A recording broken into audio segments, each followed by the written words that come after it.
I was like, well, sign it for me. Uh-huh. So they do, but you can barely see it. But I had Johnny do it too. So Yeah. Well, it's funny is because I got to know well my youngest son Maverick, because his middle name's actually after Peter Steele, Maverick Steele Rovine. nice. And but anyway, when when they first came out with when Andrew started selling all their stuff, and doing the first original, what was it? I can't think of the band name before Sun Don't Shine. Was it Uh, before they changed the name? yeah, yeah. I am. I am, yeah, correct. And but anyway, uh, long story short, it took forever to get the CD or the record thing that I ordered from them. So I just sent them a message. Then we started talking. That's how the whole podcast thing came into play. And Yeah, so it's just kind of cool how it all came together. But yeah. yeah, It's really weird, man. Because I don't know, like some guys you meet, uh, they say don't meet your heroes for a reason. But you run into those dickheads. But then you got other yeah, ones that are really, really laid back, really chill. right. I'll get right into it, Tom. Let's do a quick introduction and then we'll just get right going. And then, Sounds is there good. anything you want me to stay away from, or Nah, man, everything's pretty much open. okay? I'll And don't pregame me. I like to just go with the flow. So what's that? I like to go with the flow. You don't have to pregame Okay, me. okay. Get ready to crank up the volume because you're about to enter the realm of rebels and rock stars.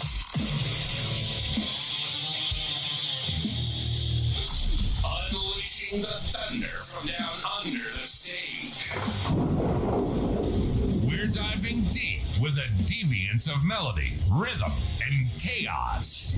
Now push up your sleeves and get ready to dive into the pit. It's time for Sitting with the Slimy Bastards, Music Edition. But welcome to the Slimy Bastard Podcast Show. It's been a little bit with my job and everything and getting things done. And I actually just had a root canal done this morning. So I'm a little sore up and my mouth is all jacked up. But I'll say this. I've never been to a dentist that I've never felt anything. And that's been great. So this guy's been good up there in Lake Mills. But anyway, my today's guest on the Slimy Bastard Podcast Show is the one and only Tom Noir from October Noir.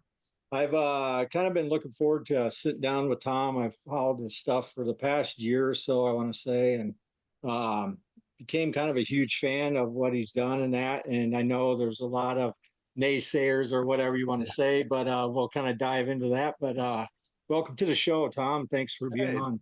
thank you for having me, man. I appreciate it being here. Looking forward to it actually all week. Yeah, so you're getting ready to go out with Jeffrey Nothing from obviously Mushroom Head. Yes.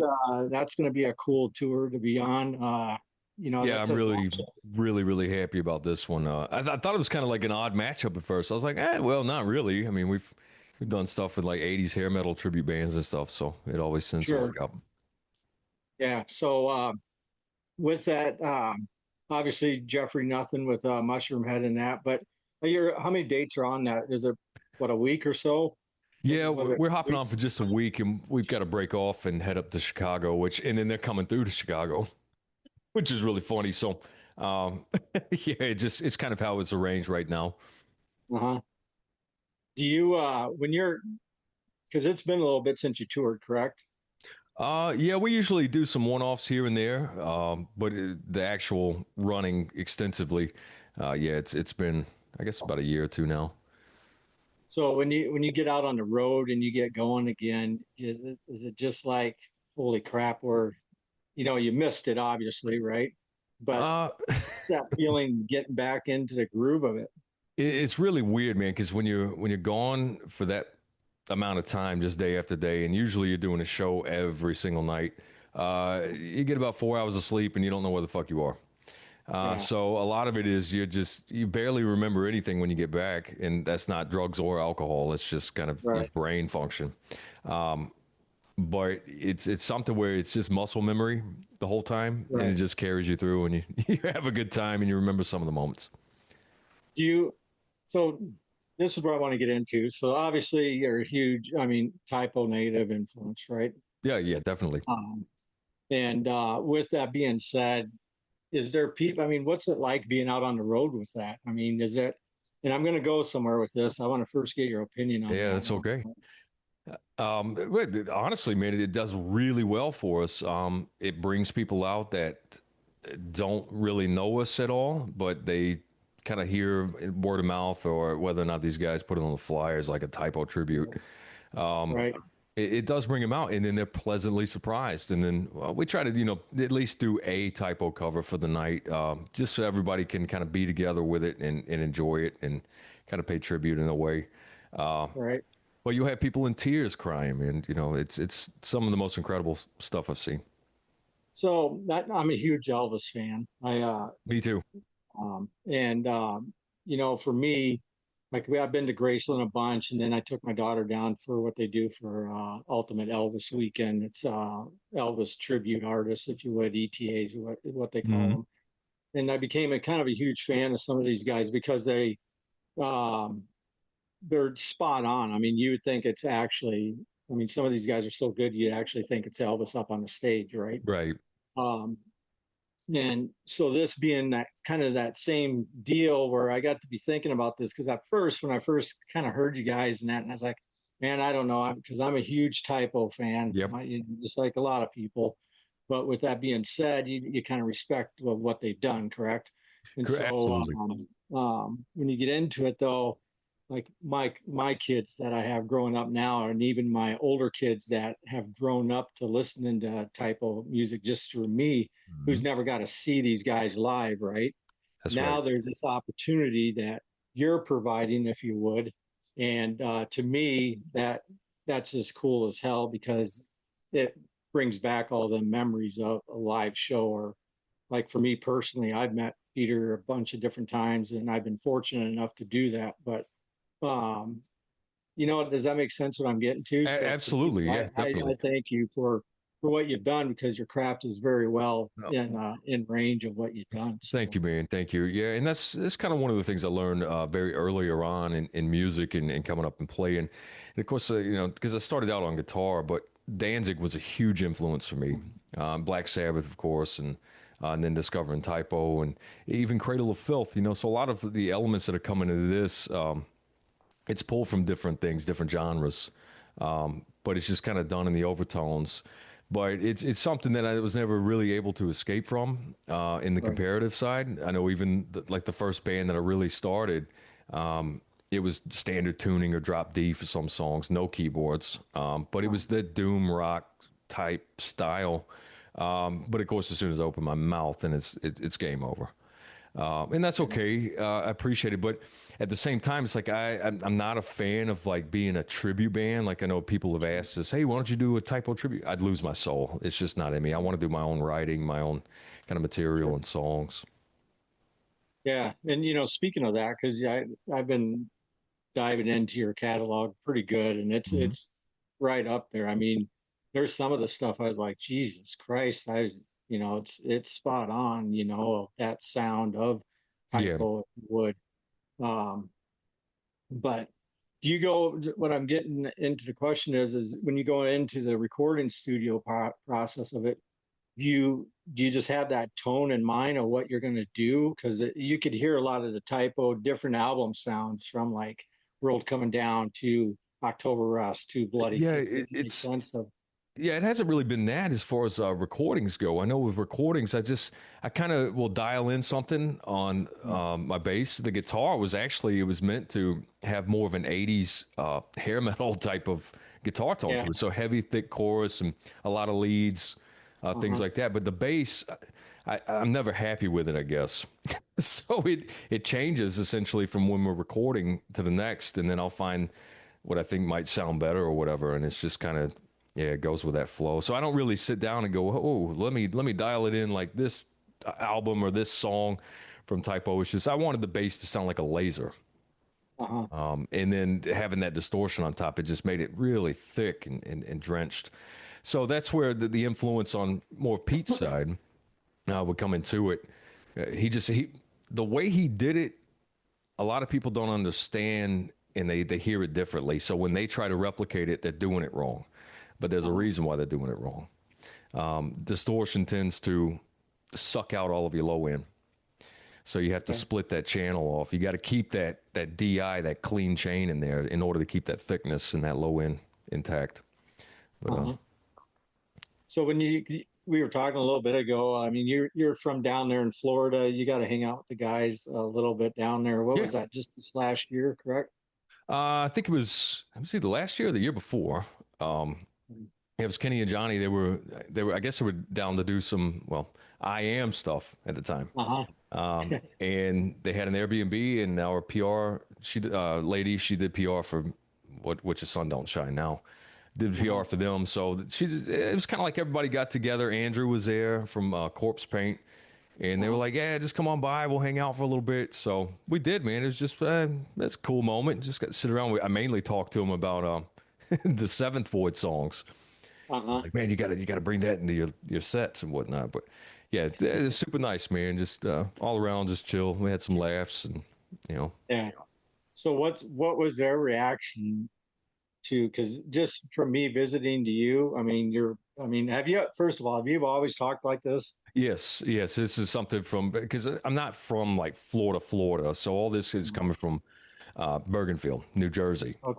So it's just, but there's also that southernness there too. Because I mean, I've lived in Louisiana, I worked offshore, Alabama, Florida, New Jersey. So it's just this fucking conglomerate of bullshit, I guess. But it's funny because I could go up there and they go, "Oh, are you from Texas?" So they just everybody kind of hears it differently, I guess. Yeah.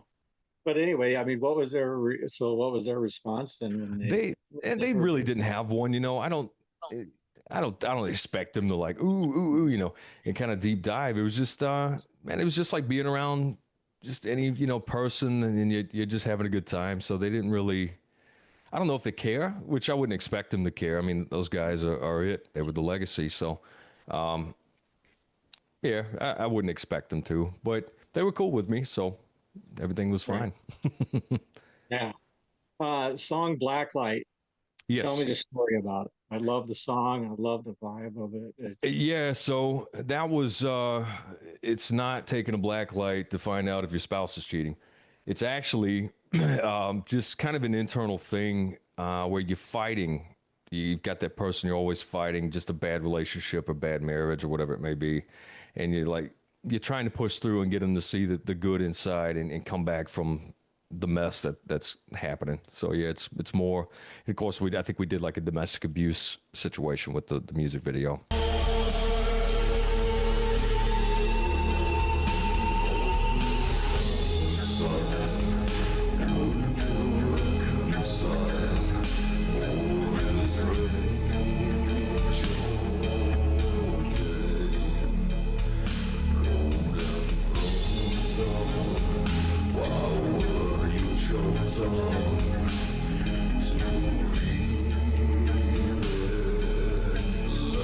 It's a great song. I love Thank you. I mean, and the video to it, the glowing strings, everything. Really Yeah, good. that was. I think that was the first one we shot as a band. Oh, really? Yeah. So, obviously, you got your tour coming up next. What's latest? Are you getting ready to drop anything new, or what's going down there? We've got some things on the back end that are very, very quiet right now. I think we're going to keep it that way. So we're not really giving out too much information, too many details, but we'll just say it's still going. As far as like with a new album or a new single or what? Yeah, no, it's going to be a new album. Okay. But yeah, we're going to keep it very close to the chest. We probably won't do any singles for it. We'll probably just slap it on everyone and they won't see it coming. So. Gotcha. How have you, or is it finished then, or is it? No, we're about halfway through it right now. So yeah, we're still piecing it together and just trying to find what kind of territories to dive into. So, and of course the bass tone's different again. Yeah. So is it anything will see out? Like if anyone goes to the shows, is it anything you guys are going to be playing? Anything new then with that, or? We've got a little special one that we're going to be doing on the Jeffrey Nothing tour. So we're going to break something out that has not been heard. Cool, man. So, being down in Florida now, what do you do in the off time? Like, what's your hobbies in that? What do you? Uh, Honestly, man, I don't know, putting together fucking Lego sets, I guess, or I've got children of my own, so I get to spend Yeah, some time with them. Um, as often as I possibly can. They're all getting older and they don't really care about the parents anymore. They get to that point right. where it's just Yeah, unless you got money, they're going yeah, to hang out with whoever. exactly. I know the feeling. Yeah.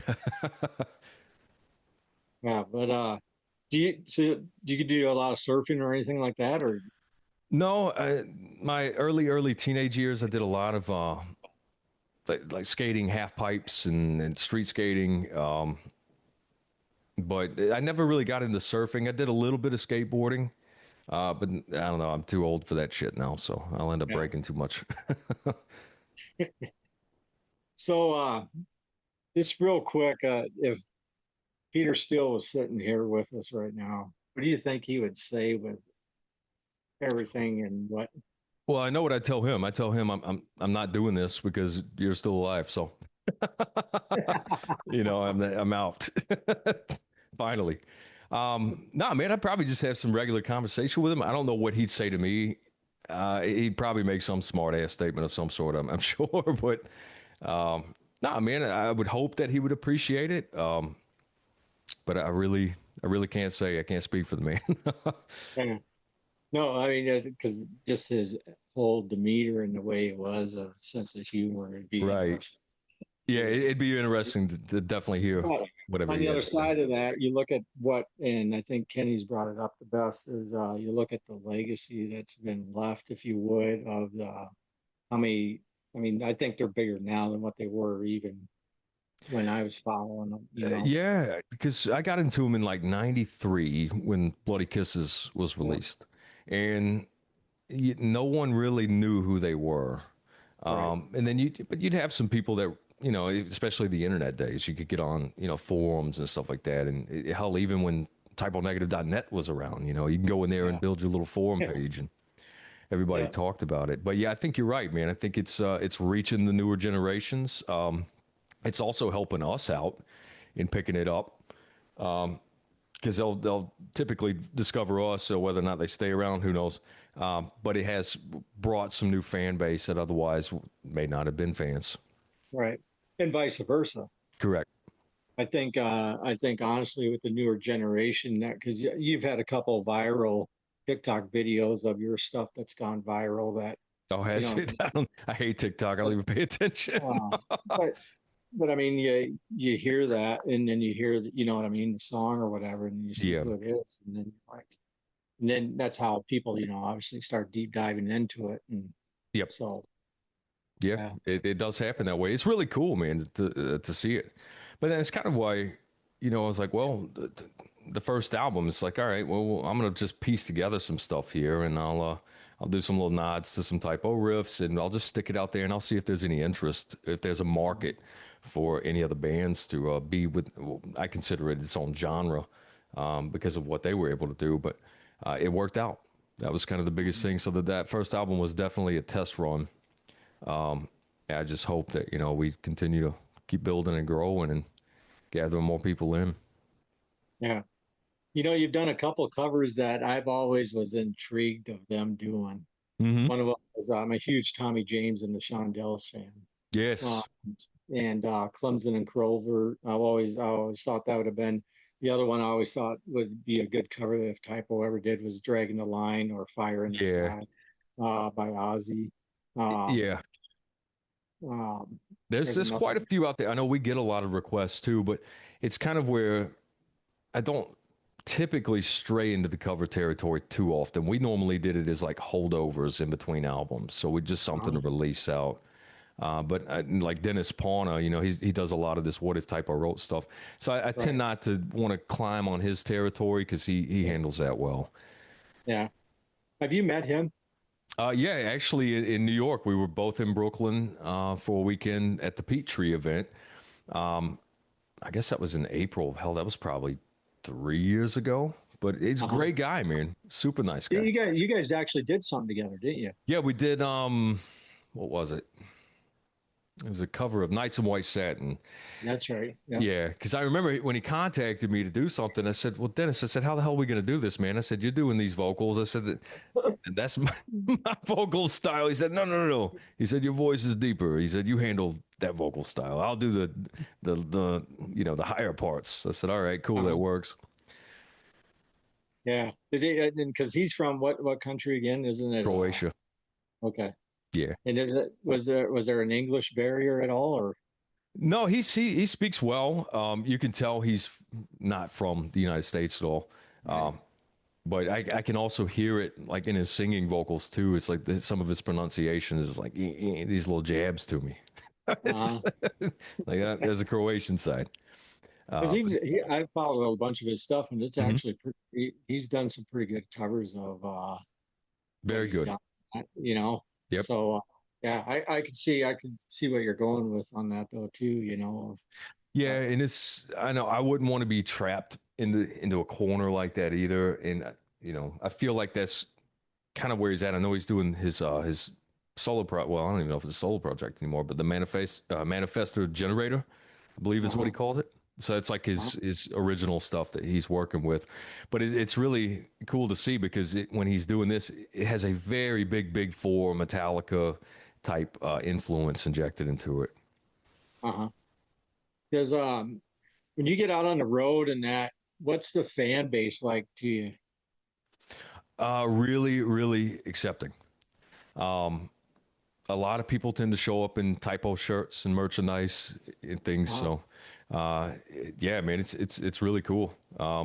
I never in a million years would have expected me to be in a position that I'm in, but always very receptive. Dark Force Fest, I guess last year. So when we played it, it was very surreal because we were just getting set up to start sound check, and the room is just fucking packed. And Uh-huh. I don't know. There's heads as far as the back furthest wall, and I was like, "What the fuck?" And I told him, I said, "We're just trying to do sound check. Come back later." And dude, it was so loud in there. After we were finished up, I could not even hear myself when I'm speaking to him, and I'm on a microphone. So, Yeah. very well received. I'm happy. I'm happy. Does does it get hard? Because I mean, as you know, I mean, you put Peter as as you put as I'd say as a gothic sex symbol, if you would, right? How's that been to deal with? Uh, it definitely comes with the territory. So it can get a little weird. Some of it's very flattering, sometimes not so much. Yeah, But because I it's, mean, I follow your wife as well, Kat, yep, right? cat. Hmm. And I mean, how does she handle that? I mean, is She's it tough? honestly really good about it. So, and I've always said, it kind of takes a special person to be with someone who has to go out and deal with this kind of stuff. But no, she does very well with it. I'm not a jealous person. She's not really a Sure. jealous person. So she understands, and man, she's just along for the ride, fully supportive. So I couldn't ask for anything better. She has that kind of that kick-ass vibe to her too. That you know what I mean? It follows your whole band style and everything, and that. Yeah, So you yeah, with know, with the resting bitch face. does she help you out quite a bit on the road then? She does, yeah. She usually handles our merchandise, so which is nice because she's always got her tits out, I guess, and then that brings guys over, and sometimes they'll just buy shit because the pretty ladies there. So yeah, she's a big help. So she'll keep all of her stuff intact and just logistically where Uh-huh. I can't get to it or something. There's just a lot going Uh-huh. on. Right. Well, with that, man, Tom, I wish you the best luck. Yeah, I think you're actually. I think I was looking. I think the closest to Iowa you're going to be is in Wisconsin. Yes, I Beloit. think in September. I want to say, Yep. How but far is that from you? I want to. I'm not for sure. I'd have to look it up because Wisconsin's weird. Like it, you get into the back roads up in there, it's so windy and shit. Yeah. And so I don't know how far. If it's lacrosse, like that's only 2 hours from me. If it's by that Okay. area, right? So, So yeah, um, so it's not too bad for you. I know this is southern, I guess, Wisconsin. So it's roughly 45 minutes outside of Chicago. I don't know if that okay. helps. Yeah. I'll have to look it up just to get Yeah. more. But yeah, So, man, if you're able to make it, that'd be fucking fantastic. It'd be great to yeah. meet you and have you out. But with that, the best of luck on the tour with Jeffrey Nothing and that, Thank you. and your solo tour and that. And thanks for chatting in with us. And quick shout out to Kobe Fett. That's opening season down in Algona tonight. So with the racing side of things, and huge metalhead himself. So good luck to him. And thank you again, Tom. And Yeah, thank you for having me. look forward to meeting you out on the road and that. So until then, toodaloo, buckaroo, goodbye. Hey, thanks again, man. Oh yeah, absolutely. Yeah, it's good. Easy But going. yeah, no, it's just quick and like I said, I just like going off of the fly of things. So Yeah, no, dude, I love it when it's that way. It's organic because you don't know what's gonna be said. It usually right, makes for some good comedy moments. yeah, that's the way. I mean, even when I was down in New Orleans, Kenny's like, "This is the best because I don't have to." My favorite times. Yep, Uh, he gets it. Yeah, which is funny. I guess a couple weeks ago we were on that Monsters of Rock cruise. oh, were you? Yeah, and so our wardrobe lady, she I guess got on to be able to do the metal catwalk. So it's like her clothing brand and whatnot. So she asked us to go and be a part of that. And the next thing I know, I'm like, oh fuck, Quiet Riot's gonna be on there playing. So Uh-huh. I was like, well, we'll probably be able to say hey to him, and then maybe we'll see him backstage or something. Right. But we get to the hotel when we get into Miami, and we're standing at the counter getting ready to check in with the lady, and who walks up right fucking next to us to check in? Johnny. So he finds out he's at the wrong fucking hotel. And I didn't want to bother. I just said, hey, man, it's good to see you again. How have you been? He's like, so he was just fucking shot out probably from playing with Quiet Riot and flying in the next Yeah. night. But Right. we left him alone. But as soon as we board, we're coming through the casino, headed for the rooms. Here comes Johnny. I just left him alone, man. I didn't bother Uh-huh. with him. Just nodded to him and kept our way. But we were running into him every single day, and it was like this random shit. And I was like, what Really? the fuck is going on? So I remember Black Label, we were watching them play, but we were coming in kind of late. So it's packed out. I'm gonna just go to the right over here at the balcony level, and I'll catch the show. And we're there, and Trey's with me, my guitar player. We stop, and I'm just watching the show, and Trey taps me. And he goes, Tom, he's like, you gonna say hey to Johnny? He's fucking standing right there next to you. And he was like shoulder to shoulder. I didn't even fucking know I was standing with him.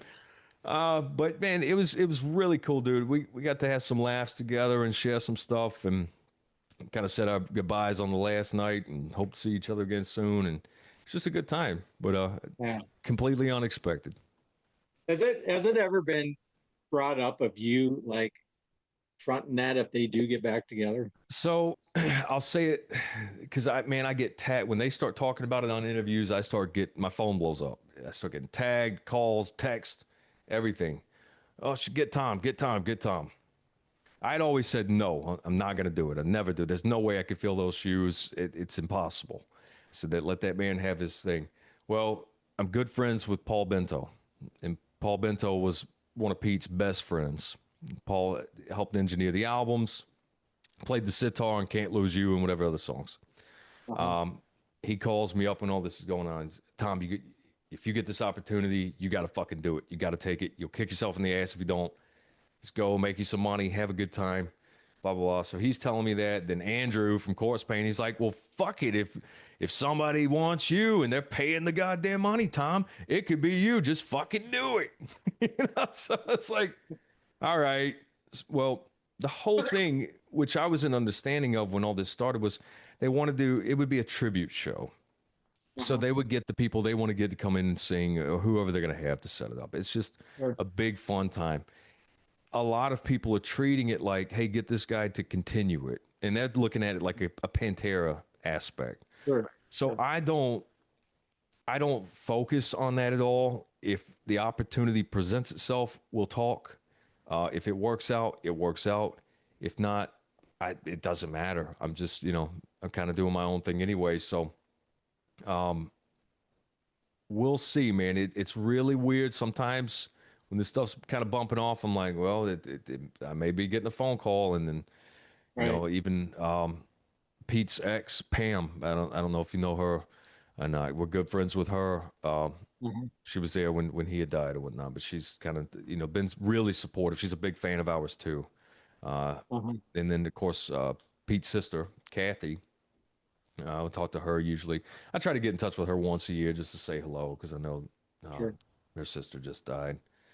And that's when I last spoke. But they're all very supportive. Joey Hernandez, the art guy, very supportive. He's done some art for us too. So we'll see, man. The way everything's kind of aligning, if they wanted to go that route, it could happen. Josh is going to have to retire, and the money's going to have to Yeah. be right. So I Yeah. think that's the only way he Yeah. can be his last hoorah. I think it'd be cool. You know what I mean? I think you'd fit. I think you fit the persona very well. Yeah, yeah, So I think it would work very well. If I mean, I've got the things. If I need to dial over to his tone and package whatever, it's there. I know, plenty of the songs and material, so it's whatever they'd yeah, want to do. yeah. And with that, because a lot of these like ETAs is what I was talking about earlier. Mm-hmm. They uh they have a hard time dealing with. Some of them have a hard time dealing separating the image and guy itself versus yourself. Does that make Very sense? much, yeah. So Um, and that's people. You have that kind of persona because I know when I'm out on the road, it's like, all right, we're gonna do this. I'm gonna have to talk to a bunch of people, and then when I'm home, it's like I don't want to talk to nobody. Just I yeah, gotta fucking decompress. But yeah, uh, I don't really try and go out and put on like a magical character image. I just right, want everybody to have a good time, laugh, right, enjoy the music, and fucking say right. hello, sign some stuff, take some pictures, and go home. Well, man, best of luck, and hopefully I Thank can you. meet you up out on the road and that. Yeah, So that'd be I'll let you fantastic. know when I come out and that. Yeah, I think Jeffrey's talking about doing some more stuff with us around September, November. So we're kind of looking to see what the dates are going to be. So I know it's supposed to be more Midwest, so like Uh-huh. Colorado, Utah area. Um, I know, the guys of Sun Don't Shine were kind of talking of hit or miss of if they were going to be down in New Orleans or not yeah, uh, this summer. So depending on what we're doing there, of speaking of dude, Legos, little hands. Here's my son popping over a Yeah, Lego, a Lego character. I love it, Leave it man. to him to. Yeah, no, that would be really cool. I know I don't know if it's that same time of when you're going to be down that's what there. I was going to be wondering. Yeah, Yeah, because whether or not they'd even want to come out. I know Kenny, he's like, oh man, those guys were really cool after we left and stuff. But I know he had mentioned like I don't like listening to bands that from what I came from. Totally right. understandable, Sure. Heartache, and then they were the guys that did it, so on and so forth. So maybe if it does wind up around that time frame, there might be an opportunity for it. If not, totally understood. Yeah.